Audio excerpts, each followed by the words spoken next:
Welcome to For Felliness, Belysning. You are not broken. You are out of balance. And there is a path home. This is For Felliness, Belysning, From the Alaska akulfhednar. ancestral morning light for those who have been through hell and are still standing. This nonprofit has a sliding scale guidance At akulfhednar.org/guidance. for felliness belly snake. Begins now. Every day, someone's little girl, daughter, sister, girlfriend, fiance, wife, cousin, mother, auntie, grandmother, great grandmother, elder disappears, shattering a family, a community, the world. There is something we can all do. Remember them.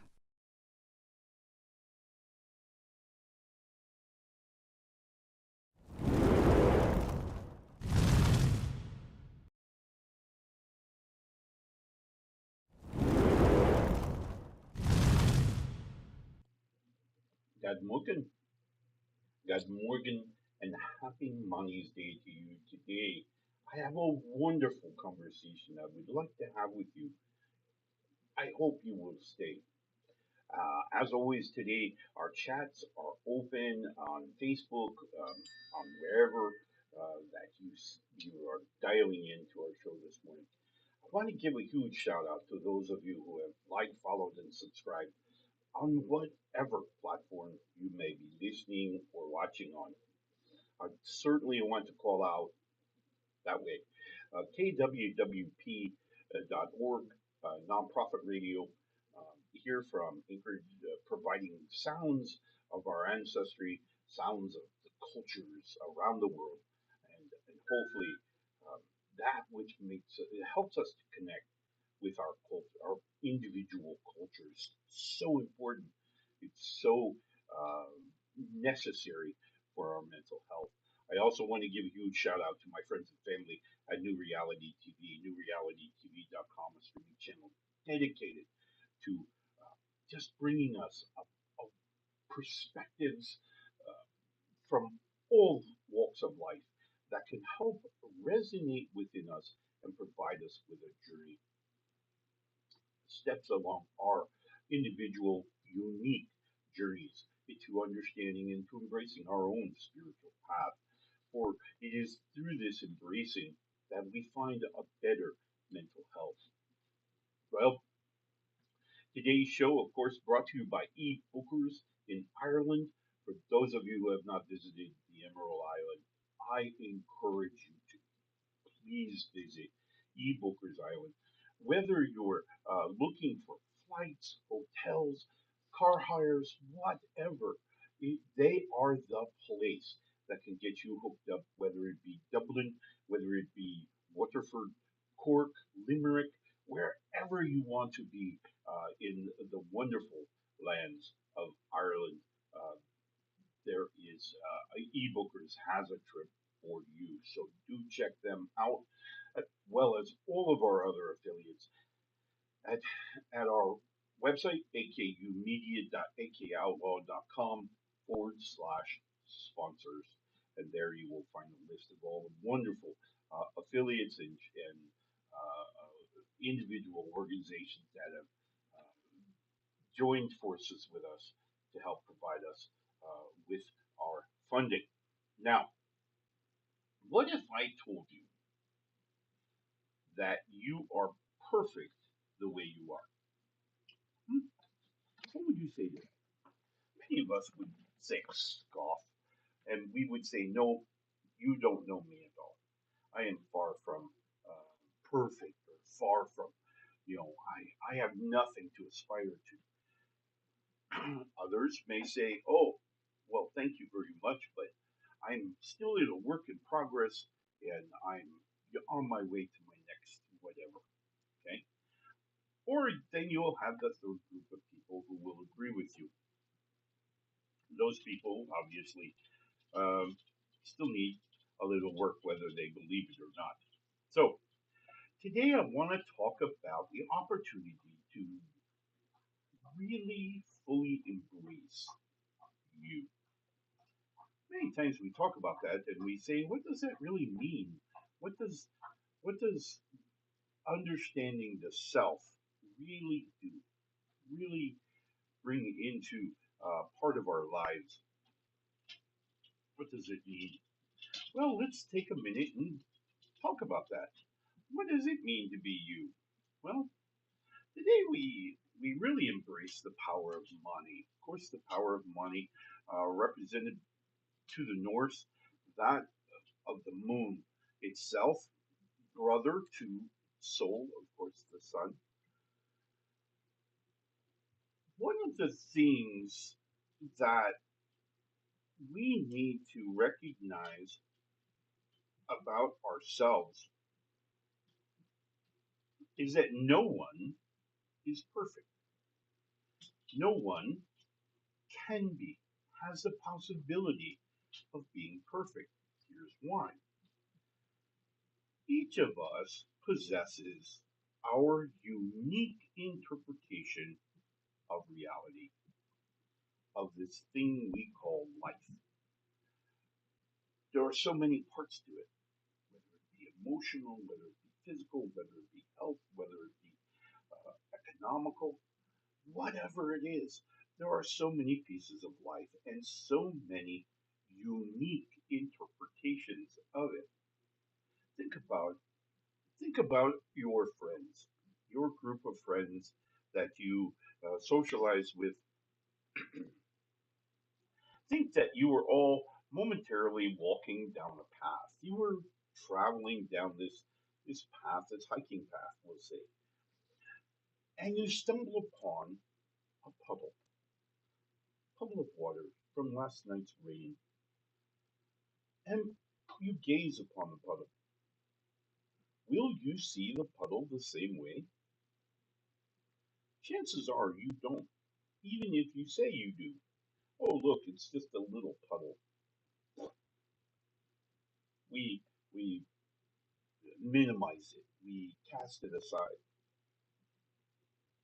Another person in your group may look at the puddle and go, "There have been times in my life, that person's life,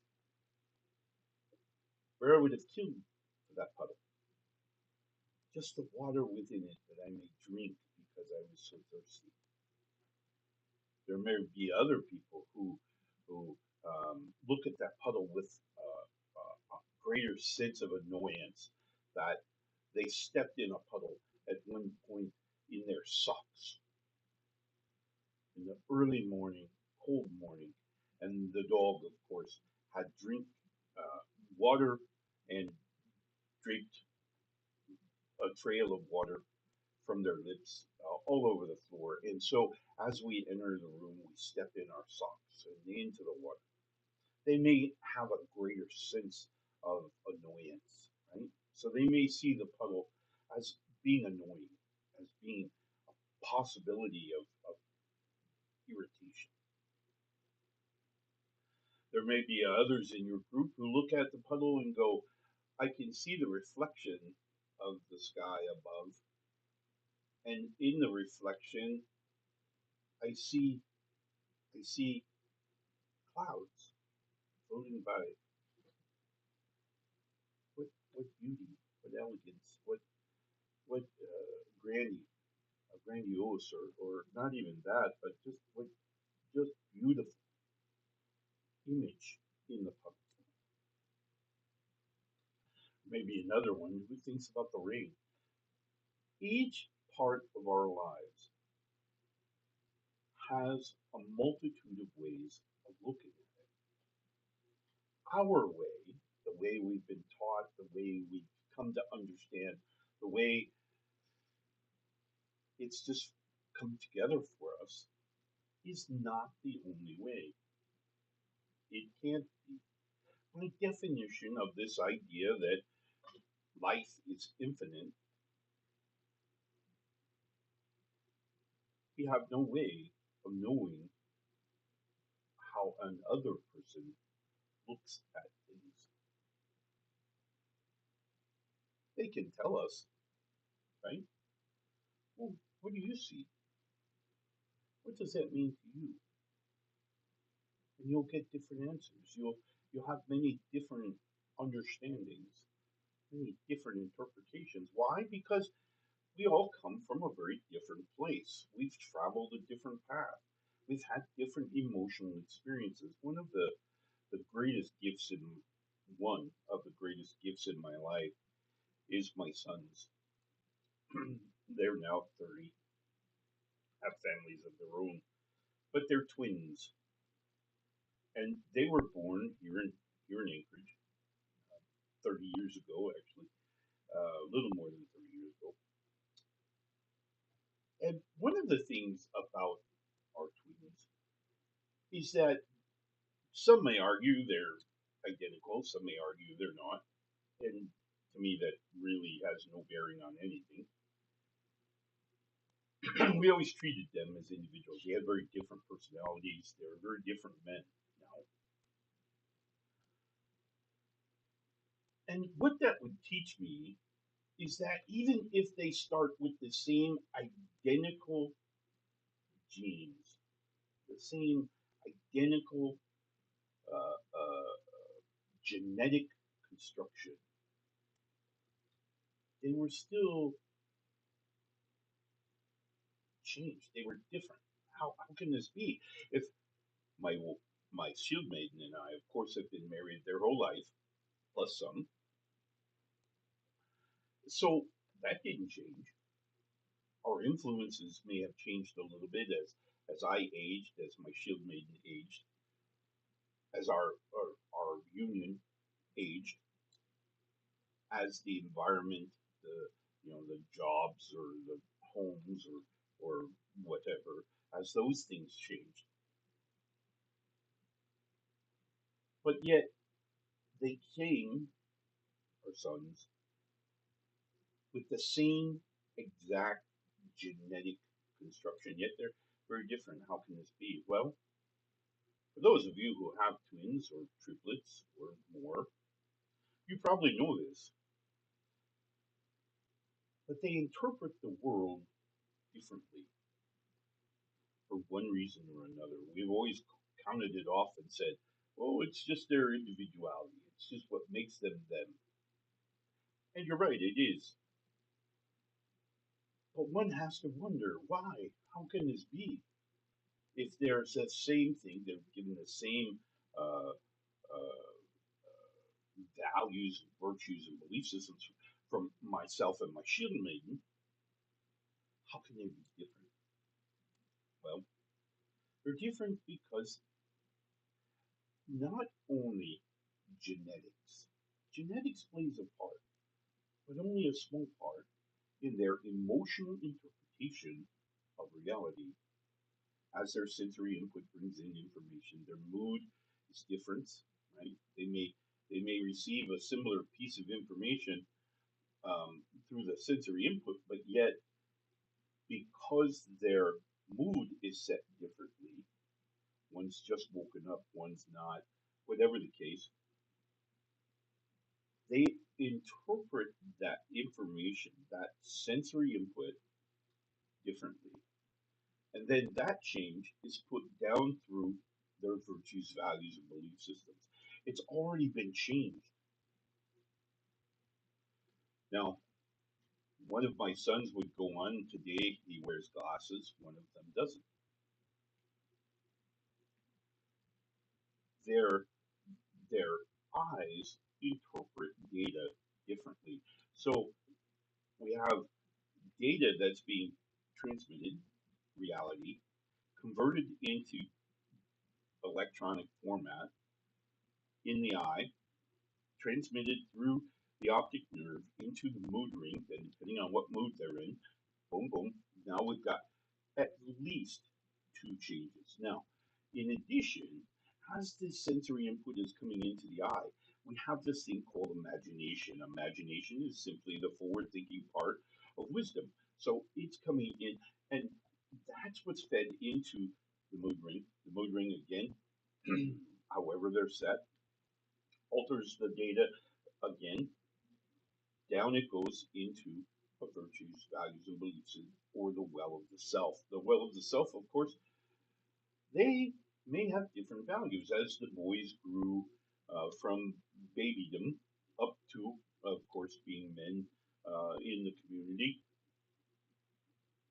They had different friends. They were involved in some things that were similar. Obviously, as teenage boys, they would get into video games and the like.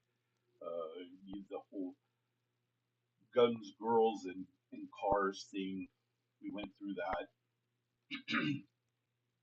on the way up. Yet many things were different. One of them, had this different value system, different intrinsic value system than the other, and that began to kind of separate them in the way they looked at things. Uh, were service orientated first, um, more go get them and whatnot, and this drive then highlighted for me as I've been able to look back now and look at them in their lives, it gave me this understanding that they're different. They're not different genetically, but they've had different influences throughout their lives that have allowed them to create different virtues, values, and belief systems. Then, as they grew older, now they're, like I said, they're 30 now, they have a different physical interpretation of things. One's a little bit more healthy, one's more like his dad, a little bit unhealthy in his eating habits and whatnot. Again, these are things that are creating who these men are. Is their emotional energy being interpreted as part of the process of creating memories, wisdom, and most importantly, imagination? It is this imagination that will change the way they see their world. So it became very clear to me that that was an important part of what makes us us. How do you know this? How does one look at oneself in that way to identify? Well, we've spoken about it many times about maybe taking a moment to meditate and do some intrinsic discovery as to what what do we stand for? What is it that makes our perspective different? What makes it aligned? Why do we believe what we believe, where we believe, and who we believe? What makes that that that connection? Well, obviously, I like writing. I've written several books, um, but I like writing these things down. When something happens, what do I think about it? How do I feel about it? How does it make me feel in a residual sense? You know, the event, and then there's that aftertaste, if you will, of emotional states that happens after the fact. How do, where are all those states? Let's write those down.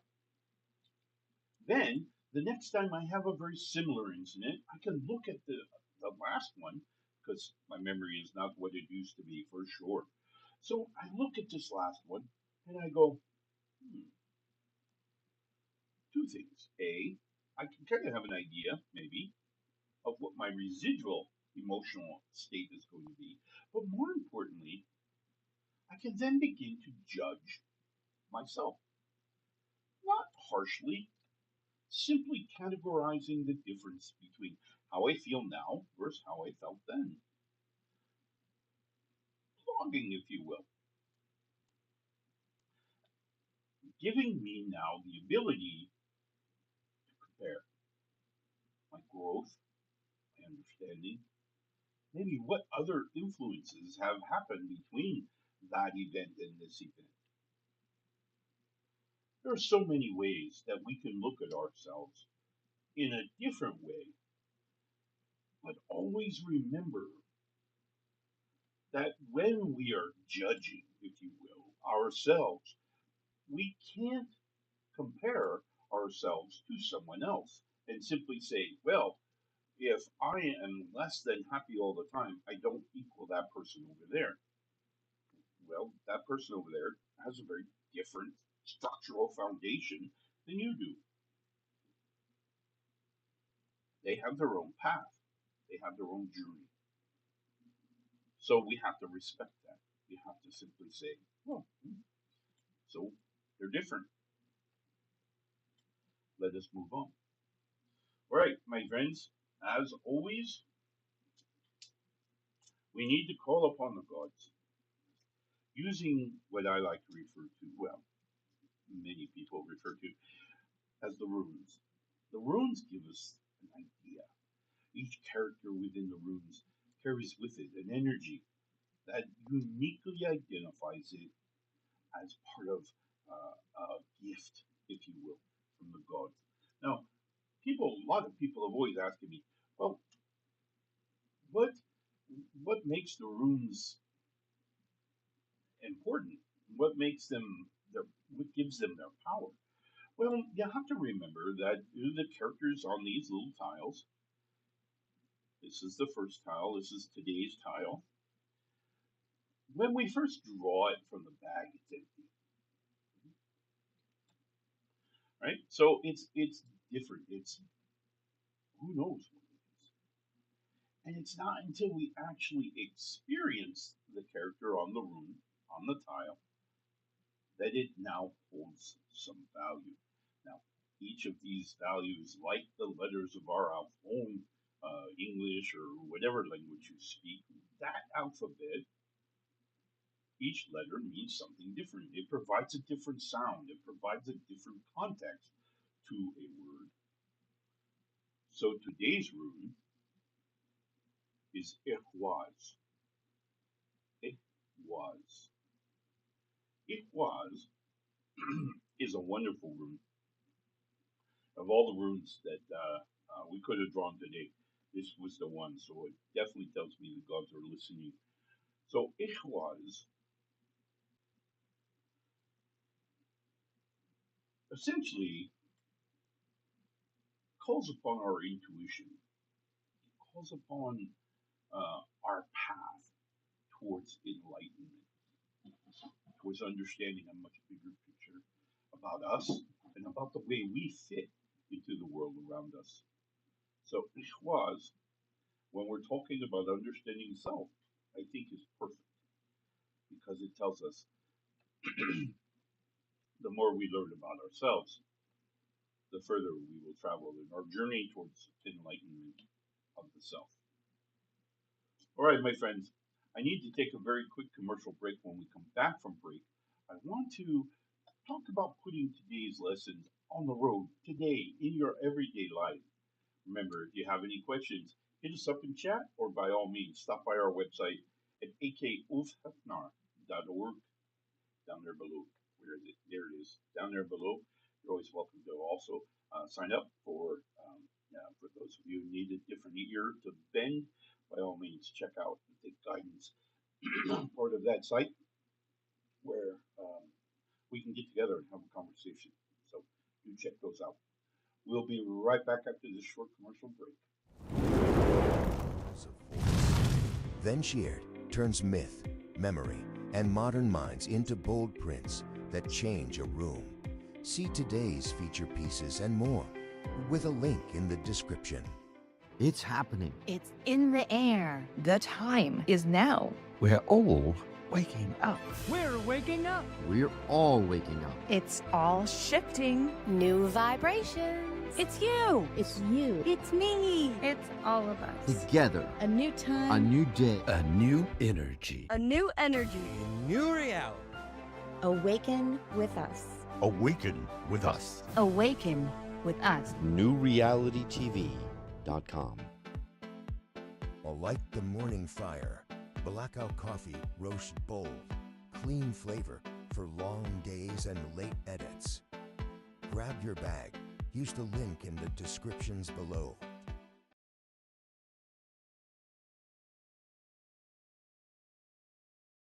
These words are stirring something heavy in you. You don't have to carry it alone. Sliding Scale Spiritual Guidance with sessions outside normal business hours is available through the Alaska akulfhednar. Visit akulfhednar.org/guidance to book a free discovery session.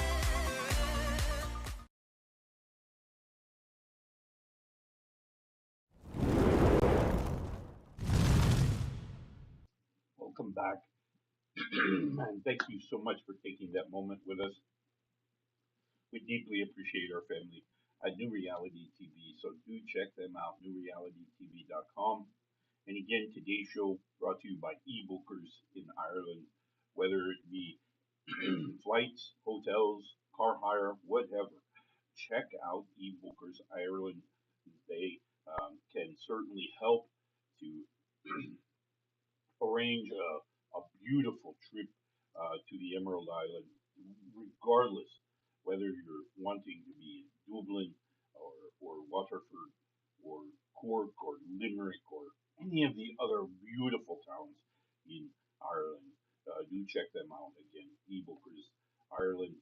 You can check them out as well as all of our other wonderful affiliates at akumedia.akoutloud.com/sponsors. So be sure to check them out. Today we're talking about the opportunity to really recognize the self and really embrace who you are and what you're about. Spending a little time with ourselves, doing some documentation along the way, helping us to document what it what it is that makes us so darn unique, is a wonderful part of the journey. And today, of course, Ichwas being our rune of the day. Ichwas has told us that it's certainly our intuition, that which we're calling on to figure out what it is that's going to draw us forward and resonate within the heart of us to create an experience that alters the way we look at everything, the way we interpret the whole reality unfolding before our eyes. One of the visions I was given early in my career of recognizing and interpreting the visions that I've had was this idea that reality was happening kind of like a television show in front of me, just unfolding in all its little nuances and pieces all the way around me. And my job, my goal, my part of that is simply to provide my interpretation of that. Is to simply look at it, hear it, smell it, taste it, touch it, whatever it was. I simply interacted with it and provided my interpretation. My interpretation then goes through my emotional states, through my physical body, in the form of the biochemistry that's going to occur, to a place where it becomes part of my memories. My memories are then constructed together, wired up, and they make this thing called wisdom. Wisdom, of course, occurs the more life we have, the more wisdom we seem to collect. Why? Because these are the interconnections between the intellect that we have in our minds. They're simply wires connecting everything. And then our brain uses part of our wisdom as a premonition, if you will, or a preventative thought in a thing called imagination. Imagination then feeds into future sensory input that then feeds through the system and continues this cycle. It's all part and parcel of this experience we call physical lifetime. And our goal, our ambition, our interactivity with the reality in front of us is simply to manage how we think and feel. We can't change reality any more than the man on the moon, right? We can't do anything about it. It's going to happen.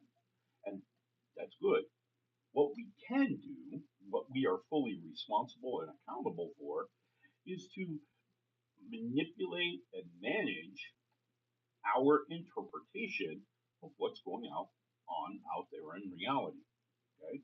So if we see a rainbow as an example, one person may look at it as, oh, rain's coming. Notice the half empty kind of mentality. Oh, rain is coming. Others may look at the rainbow and say, oh, look, the rain has passed and there's the rainbow. The half full mentality.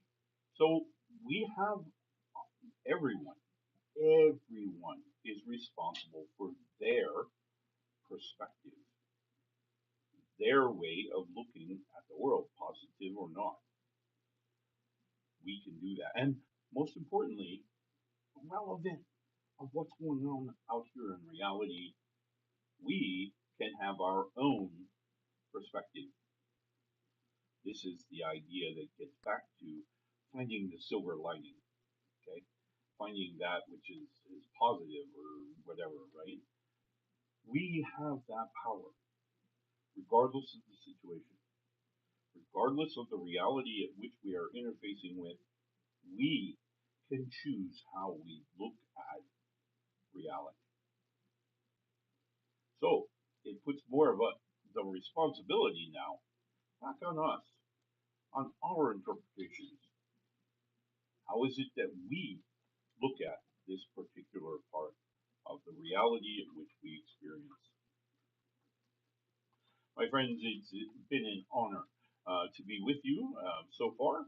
I hope that you will join us tomorrow as we will discuss another topic and embrace the courage of tear in our everyday lives. I look forward to that moment. And in the meantime, I want you to have a wonderful Mani's Day. Give yourself the opportunity to identify, to embrace a path that fully just embodies you forward in your life. We will see you again tomorrow, my friends. Until then, love and light.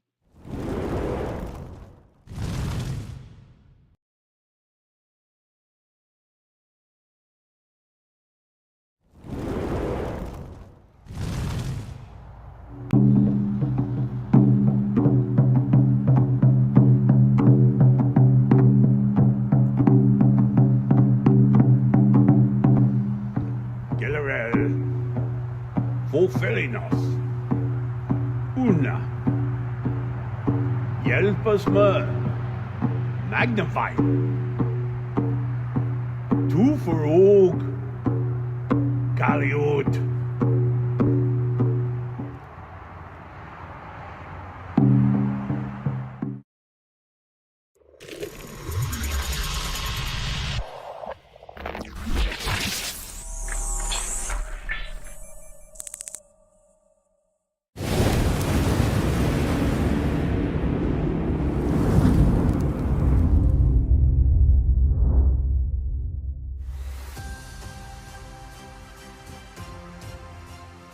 If what we've touched today hits something raw for you, you don't have to carry it alone.